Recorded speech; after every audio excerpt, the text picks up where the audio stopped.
Hey everyone, welcome to the channel. If you're into true crime stories told straight up, no distractions, just the story, then you're in the right place. Make sure to hit that subscribe button and like each video so you don't miss the next case I cover.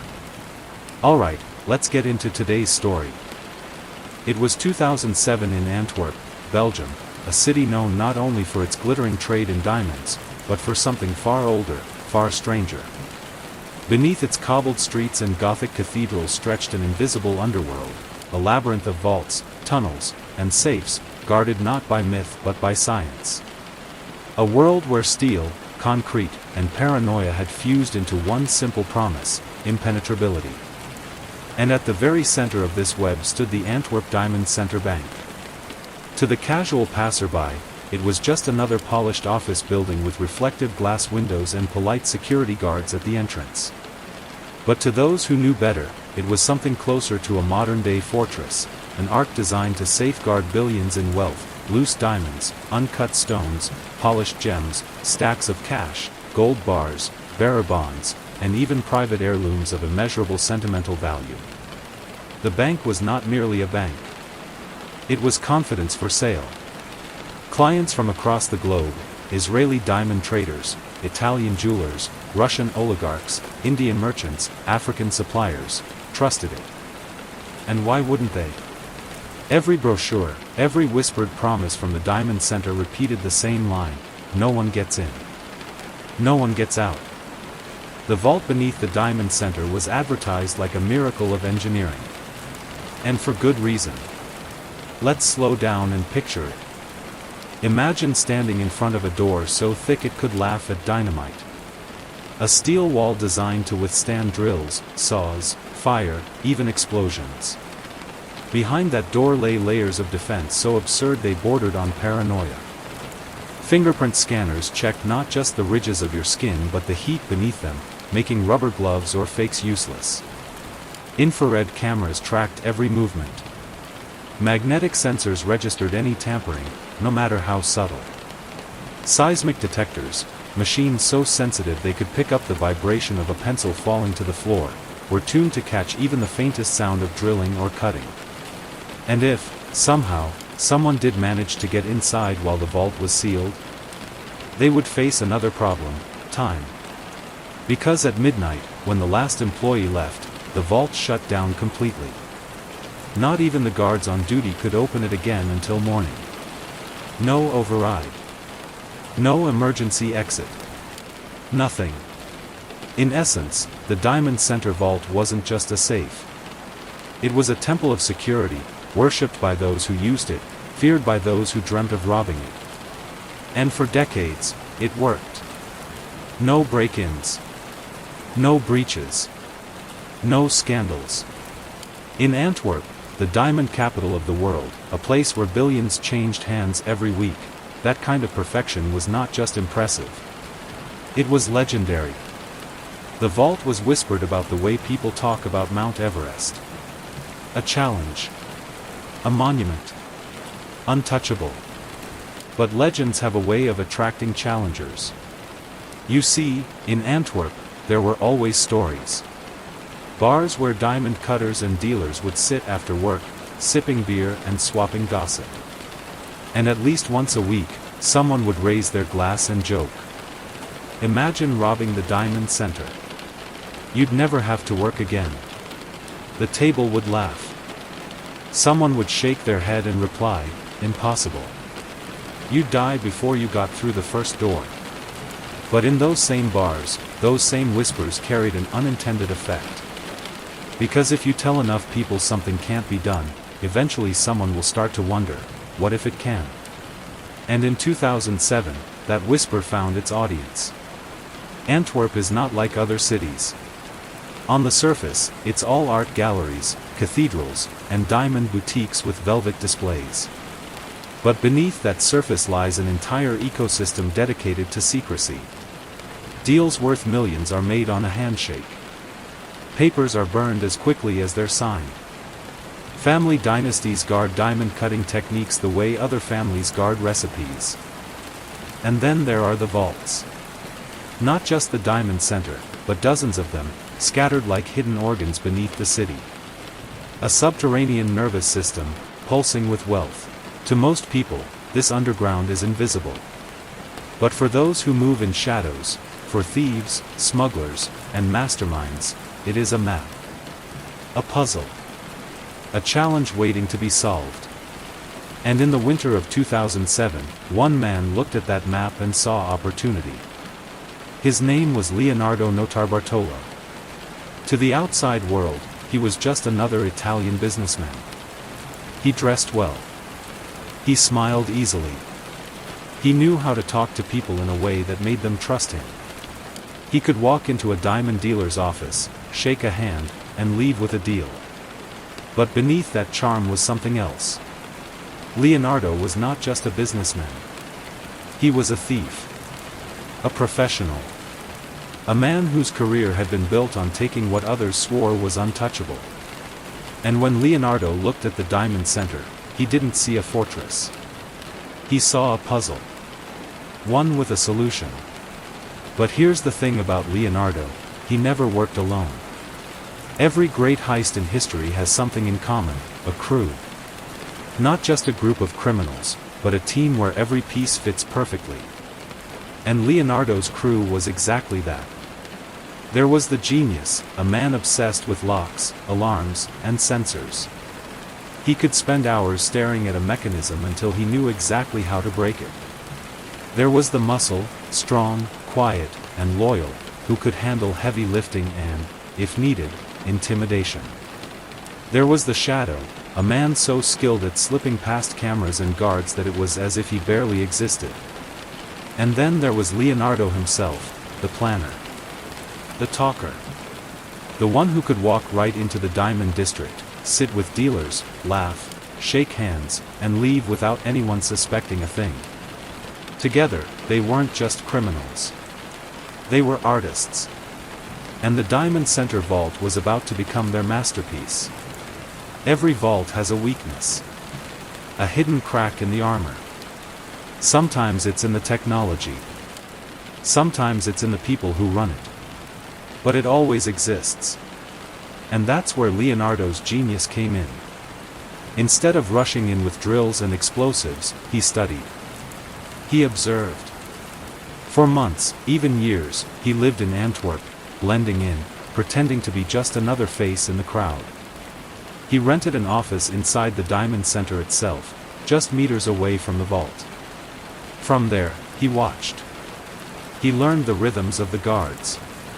The habits of the employees. The way the building breathed. And slowly, piece by piece, he began to see the flaw. The Diamond Center boasted about its perfection. Its impossibility. Its paranoia. But the thing about paranoia is this: it makes you trust the system more than the people. The vault was secure, yes. But what about the humans who used it? The guards? The traders? The managers?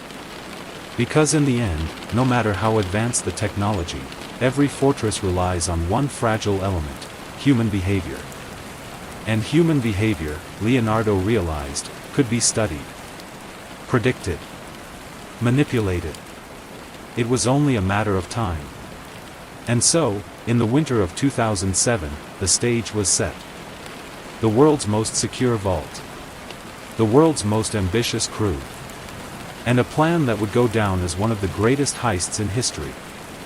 But before the night of the robbery, before the headlines, before the shockwaves that rippled across Antwerp and the world, there was the story of how it all began. A story not of diamonds, but of obsession. Not of locks, but of flaws. Not of steel, but of men. The story of the night the vault disappeared. Enter Leonardo Notarbartolo. If you had walked past him in Antwerp in the early 2000s, you wouldn't have thought twice. He wasn't the type to draw attention. He wasn't brash. He wasn't loud. He was a man who carried himself with the calm confidence of someone who belonged wherever he happened to be. He had dark, slicked-back hair, a sharp suit, and the kind of smile that could make strangers relax.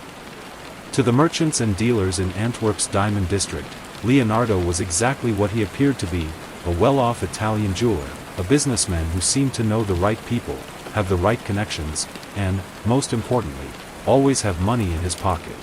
In a city like Antwerp, where money and reputation defined everything, that was enough.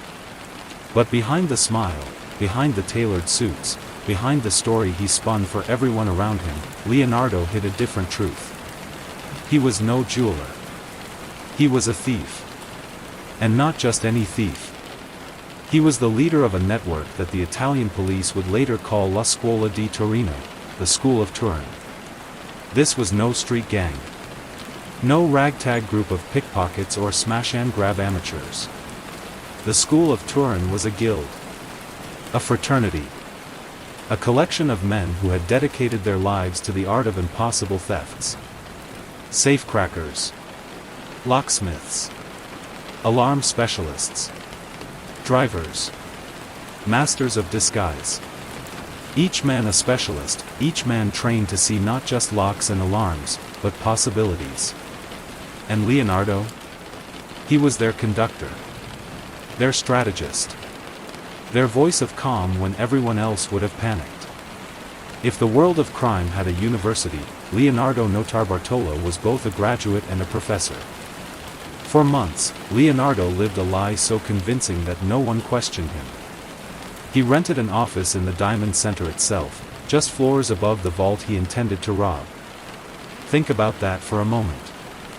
The man who would later pull off one of the most legendary heists in history didn't just scout the building, he moved in. Every morning, he would arrive at the Diamond Center like everyone else, holding a briefcase, wearing his suit, greeting guards by name. He would nod to other jewelers, shake hands, exchange polite chatter in the hallways. He paid rent on time.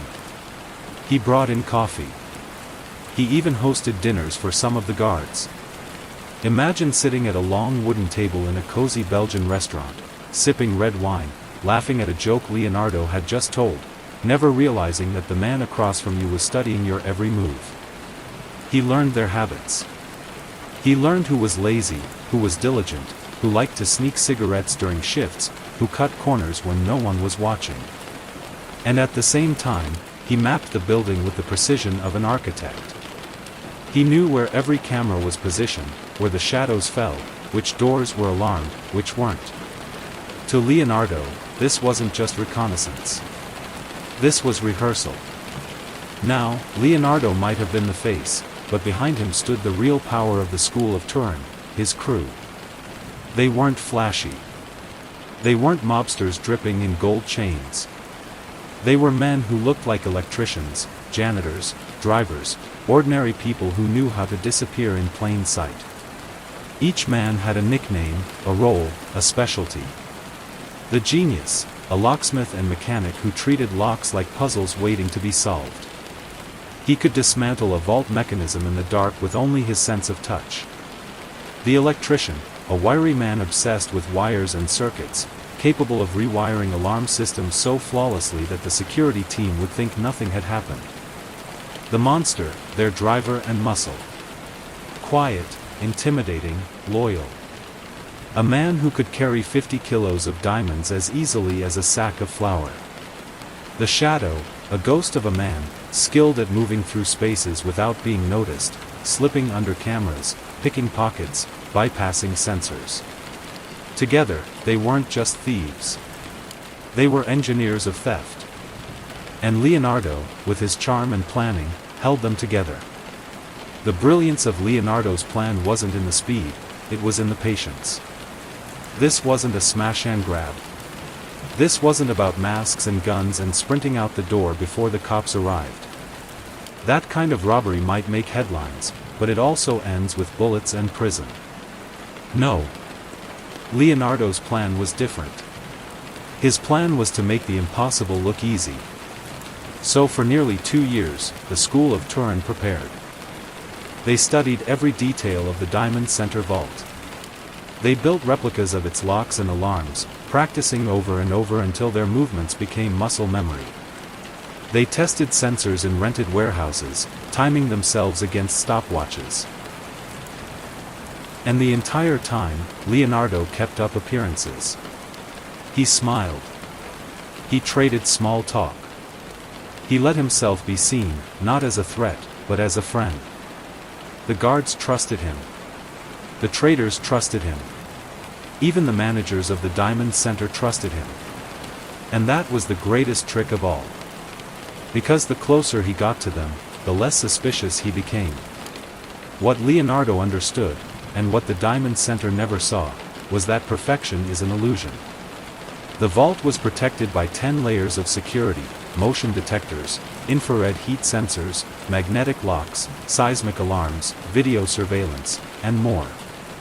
On paper, it was unbeatable. But in practice, each layer was designed and operated by humans. And humans make mistakes. One guard forgot to lock a door. Another looked away from a monitor at the wrong time. A technician failed to recalibrate a sensor. Individually, these were nothing. Small cracks. Invisible flaws. But together, under the watchful eye of a man like Leonardo, they formed a pattern. And patterns can be exploited. There's a story told by investigators later, after the heist. One night, Leonardo invited 2 guards to dinner. They laughed, drank, ate too much. And at the end of the night, Leonardo excused himself to the bathroom. But instead of going to the restroom, he slipped quietly through the restaurant's back hallway and into the coat room. There, he carefully went through the guards' jackets. Not for money. Not for wallets. But for keys. He held them up, memorized their shapes, felt their grooves with his fingertips. Then he returned them exactly as he had found them, washed his hands, and walked back to the table as if nothing had happened. The guards never knew. To Leonardo, it was a test. A rehearsal. Proof that trust was the ultimate security flaw. By late 2002, everything was ready. The crew had practiced for months. Leonardo had memorized the vault's layout down to the centimeter. Every guard had been observed, every camera mapped, every alarm studied. The plan was as precise as a symphony. There would be no guns. No violence. No chaos. Only silence. Only shadows. Only the sound of locks giving way to hands that had rehearsed 1,000 times. And in February of 2003, Leonardo gave the order. The school of Turin would attempt the impossible. They would rob the Diamond Center Bank. Not just rob it. Empty it. And in doing so, they would pull off what would later be called the heist of the century. It was Saturday, February 15, 2003. Valentine's weekend. In Antwerp, the restaurants were full, couples strolled hand in hand under the glow of street lamps, and the Diamond District, usually buzzing with traders, jewelers, and couriers, was quiet. By midnight, the neighborhood was a ghost town, watched over only by the glow of security lights and the occasional patrolling guard. But deep beneath the Diamond Center, another story was beginning. One that would enter history not as a love story, but as the night the unthinkable happened.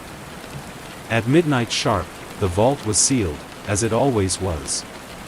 No exceptions. No overrides. It was the golden rule of the Diamond Center: once locked, it would not open again until morning. The guards on duty relaxed into their usual rhythm. Cameras hummed, sensors blinked, the building fell into its predictable routine. To them, it was just another Saturday night shift.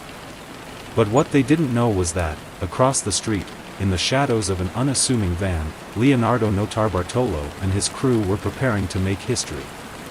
Each man was dressed not in black jumpsuits like in the movies, but in ordinary workman's clothing. They looked less like burglars and more like electricians coming off a long shift. No masks. No ski caps. Nothing that would draw attention. They moved with the precision of surgeons. Every breath was measured, every step rehearsed. They had practiced this night for months, and now, all that stood between them and the score of a lifetime was a fortress that the world had declared impenetrable. The Diamond Center boasted 63 security cameras, each one feeding into a central monitoring station. But the guards watching those screens weren't watching the live feed. They were watching a loop. Earlier, during one of Leonardo's scouting missions, the crew had planted tiny cameras to record the building's footage. Weeks before the heist, the genius, an electronics wizard, had infiltrated the security hub and quietly patched in pre-recorded footage. So when the guards glanced at their monitors that night, what they saw was normal. Empty hallways. Closed doors. Silence. What they didn't see was Leonardo's crew, slipping past the cameras like phantoms. The vault corridor was laced with motion detectors, sensitive devices capable of picking up the smallest movement. They were designed to trigger alarms if anything shifted in the dead of night. But here's where genius met simplicity.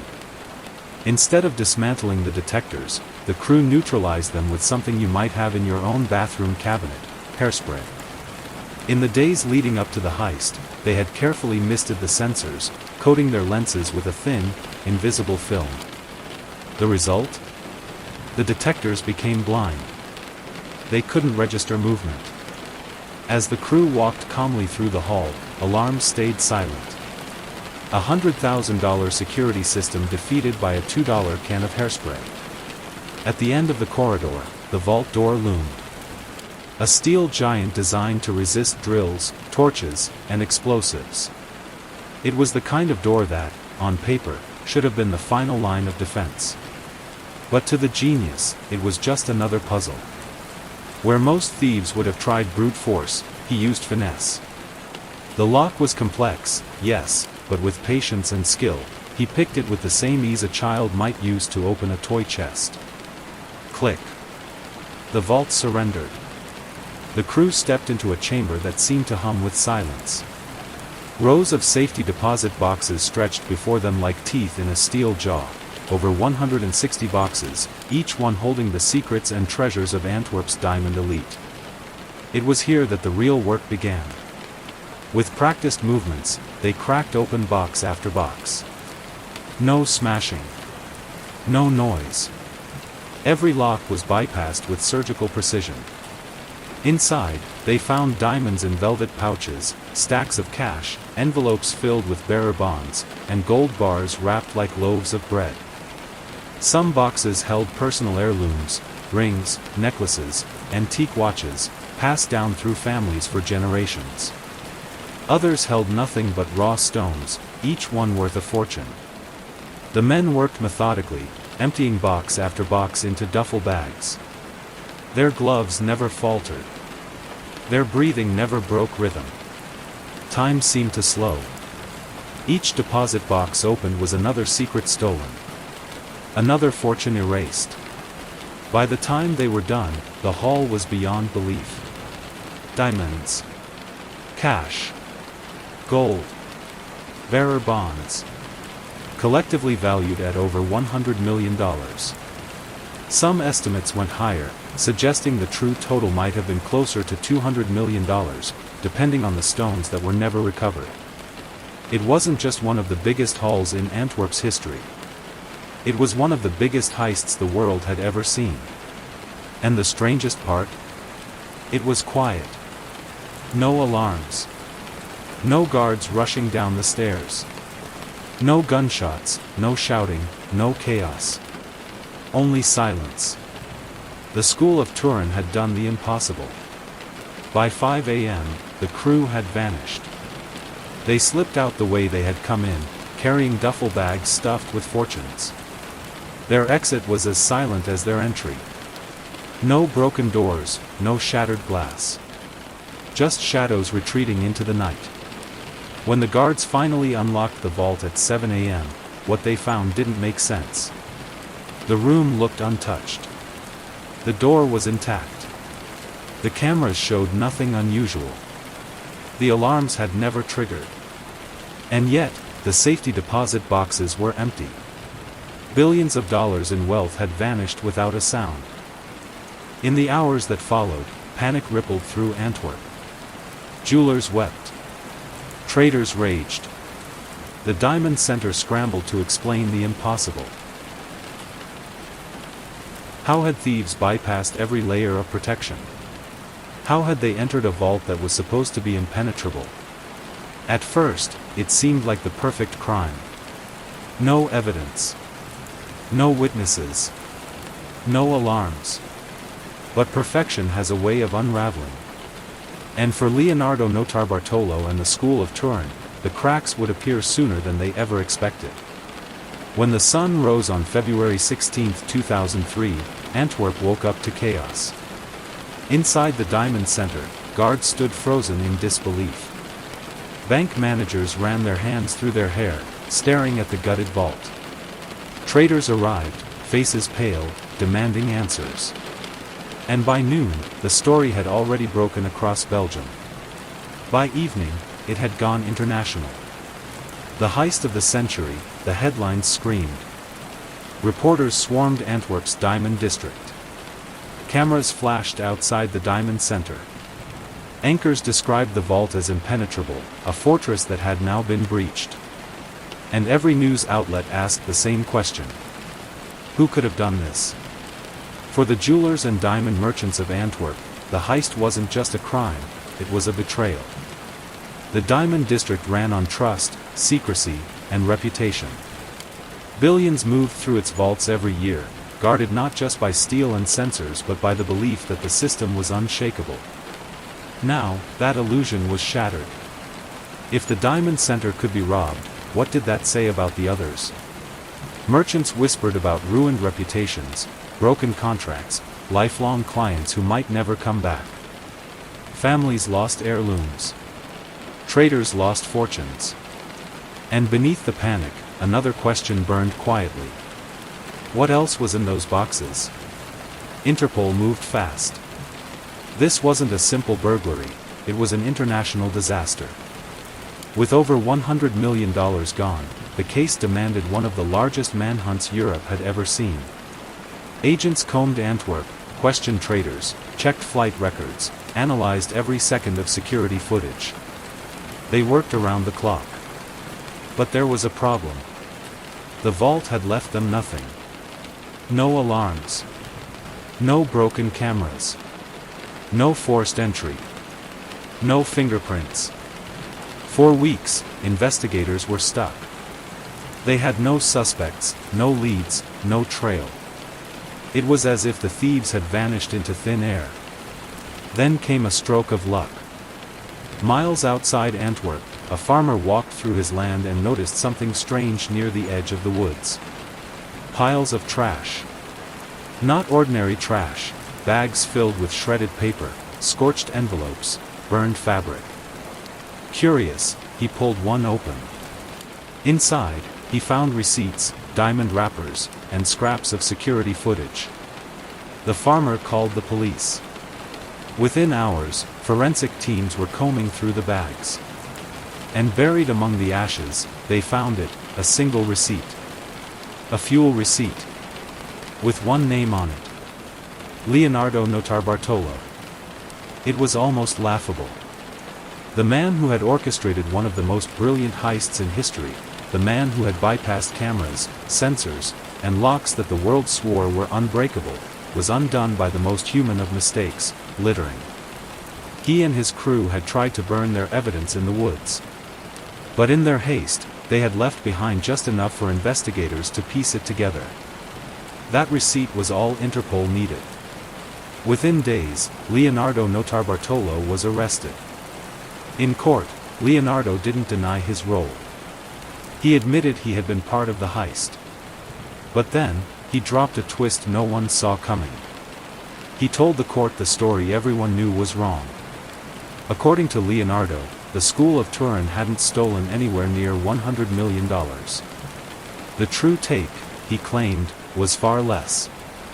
So why had the Diamond Center and the insurance companies announced such an astronomical figure? Because, Leonardo said, they had something to hide. The courtroom buzzed. Journalists scribbled furiously, jurors exchanged uneasy glances, investigators frowned. Leonardo leaned forward, his voice calm but steady. and delivered the line that would haunt the case forever.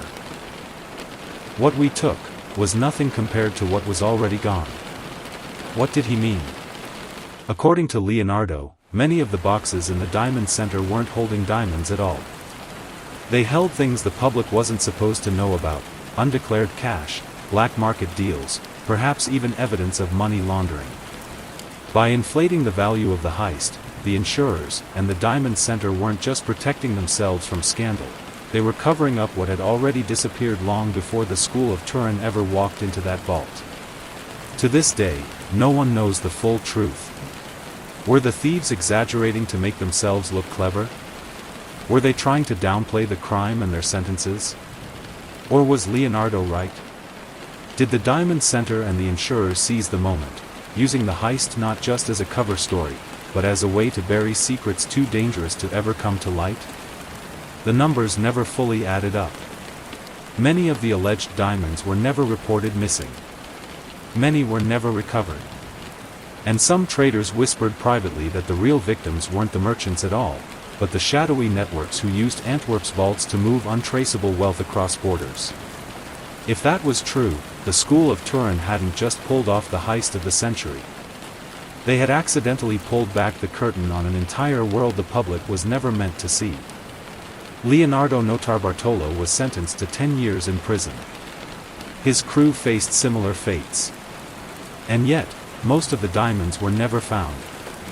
Even today, the majority of the loot remains missing, scattered, hidden, or quietly sold off in backroom deals.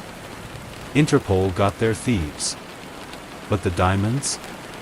The truth? That part of the story vanished into the shadows. 2 decades later, the Antwerp diamond heist still fascinates. It wasn't just about money, it was about daring. About the arrogance of a crew who thought they had beaten the system. About the fragility of trust in a city built on secrecy. But more than anything, it's about that final mystery. Leonardo's words still echo. What we took was nothing compared to what was already gone. Was it a lie? A taunt? Or a glimpse of a truth so dark, it was easier to bury it under headlines of stolen diamonds than to face it head-on? That's the real question. And it remains unanswered. To this day, only a fraction of the stolen diamonds have ever surfaced. A few stones popped up years later, quietly sold on the black market. A handful of pieces were recovered during police raids. But the overwhelming majority, the glittering heart of the heist, vanished. Gone. Never seen again. And yet, the whispers remain. Whispers that Leonardo Notarbartolo was telling the truth. That the Diamond Center vault wasn't just a fortress for jewelers, it was something darker. A hub for undeclared assets. For untraceable wealth. For diamonds mined in war zones, blood diamonds, that needed to be hidden before they could be laundered into the legitimate trade. If that was true, then the story changes completely. The school of Turin weren't the only thieves. The real heist may have happened long before Leonardo and his crew ever stepped inside. And the robbery of 2003? That wasn't the crime. That was the cover story. A distraction. A convenient excuse to explain away billions that had already vanished into the shadows. So what does that make Leonardo and his crew? Master criminals? Or pawns in someone else's game? Did they really walk out with the world's largest diamond haul? Or did they unknowingly provide the perfect smokescreen for a much bigger theft? That question has never been answered. And maybe it never will be. Leonardo himself never revealed the truth. He served 10 years in prison, never breaking, never confessing where the diamonds went, never naming names. When journalists pressed him, he gave only fragments. Teases. Hints. One reporter asked if he regretted it all, the planning, the years in prison, the life of shadows. Leonardo just smiled. And said a line that became his legacy. There's no such thing as the perfect crime. Only the perfect story. And that story? Still unsolved. For some, it's the tale of a crew of thieves who dared to do the impossible and almost got away with it.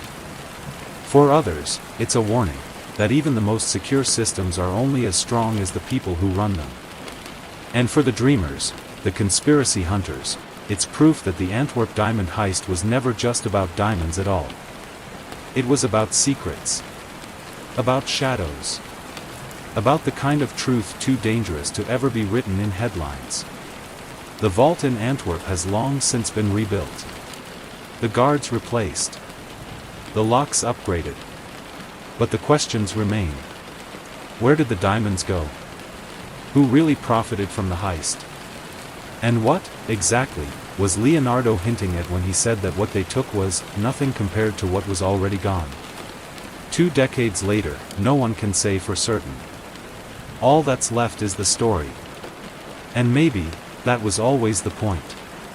Because the perfect crime doesn't exist. But the perfect story?